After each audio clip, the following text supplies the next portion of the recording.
So ఎవరికైతే వాడి family మారాలి అనుకుంటాడో వాడిని ఇక్కడికి రావడమే బెటర్ అని నేను చెప్తా. బట్ వచ్చి అది చేయాల్సిందే. ఇక్కడికి వచ్చి ఇప్పుడు ఎందుకు తిడతారంటే జనాలు, సో చాలామంది తిడతారు ఇక్కడికి వచ్చి. సో మనం చదువుని వదిలేస్తాం మొత్తానికి. ఇప్పుడు ఎవరో వద్దు, మీరే ఉన్నారు, మీరు ఏం చేస్తారు?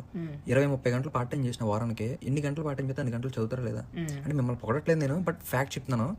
సో ఇప్పుడు సో పార్ట్ టైం చేసినా జస్టిఫికేషన్ ఇచ్చుకుంటావు, ఓకే నేను చదువుతున్నాను. ఇప్పుడు మీరు ఏం డెవలప్ చేస్తున్నారో, కార్తిక్ ఏం చేస్తున్నాడో, సో దానికి జస్టిఫికేషన్ ఉంది. సో అలా వచ్చి అన్ని రకాలుగా కష్టపడితే వర్క్ లైఫ్ బ్యాలెన్స్ ఇప్పుడే చూపిస్తున్నారు మీరు, జాబ్ రాకుండా. బట్ అది మంచిదే.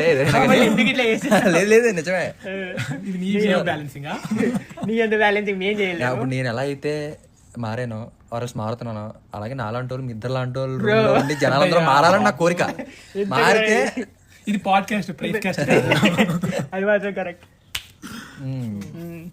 So what do you want to suggest for the people who gonna come start a thought? అసలు నీకేం కావాలి, అది దొరుకుద్దా? 100% దొరుకుద్ది నీకు కావాల్సింది, బట్ ఏ మేరకు కావాలి నీకు, అది ఇంపార్టెంట్. దానికి ఈడికి రావాలా? నువ్వేం అదే ఓకే, అది కూడా కరెక్టే. నువ్వేం చేస్తున్నావు? నెక్స్ట్ థింగ్, ఇప్పుడు ఒకడు వస్తున్నాడు అంటే 25 లక్షల లోను, 30 లక్షల లోన్తో వస్తాడు. అది ఎంత ప్రెజర్, అడిగి ప్రెజర్ కానీ ఇంట్లో ఉన్న బర్డెన్ కానీ ఇవన్నిటిని నా దగ్గర ఇప్పుడు అంటే దేవిశ్రీ ప్రసాద్ చెప్పడానికి కాదు కానీ అంత ముందే నేను అనుకునే ఒక కాన్ఫిడెన్స్. అది ఎలా వస్తుంది? కొనుక్కుంటే రాదు కదా. నువ్వు చేసి పనులు బట్టి ఎంత ఏం చివరికి జస్టిఫికేషన్ ఇచ్చుకుంటావు కదా.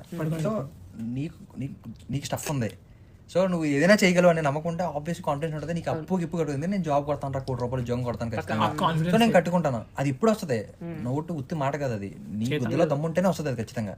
అవును, బేసిక్ గా ఇక్కడ మనకి నడిపించేదంతా కాన్ఫిడెన్సే. 100%. ఒక్కసారి మనకు అది ఉంది అనుకుంటే, ఒకరు మనతో ఉన్నారా లేదా, ఎలా ఉన్నాం, అలో ఉన్నాం, ఇవన్నీ మ్యాటరే కాదు. మనం వచ్చిన దానికోసం కష్టపడుతున్నామా, దానికి అవుతుందా ప్రోగ్రెస్, మనం వెళ్ళే జర్నీలా మనకు తెలిసిపోద్ది మనకు అయ్యే progress. That's too much matter. ఇంకొకటి, వాడి కంపారిజన్స్, ఇక్కడికి వచ్చానంటే కంపారిజన్స్ అనే వర్డ్ని మర్చిపోండి మీరు. ముందు మీరు హట్ అయ్యేది దానివల్లే, మీరు చేసే పనిని వదిలేసి ఇంకేదో చేయాలనుకునే దానివల్లే. ఒక్కోడి లైఫ్ ఒక్కోలా ఉంటుంది. అద్దరు అన్నదమ్ముల లైఫే ఒకలా ఉండదు.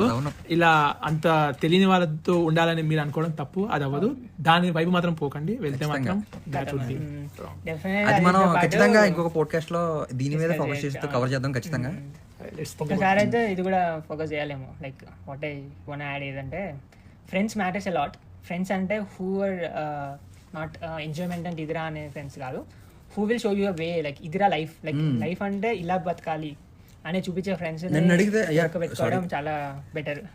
ఎందుకంటే like they will design your life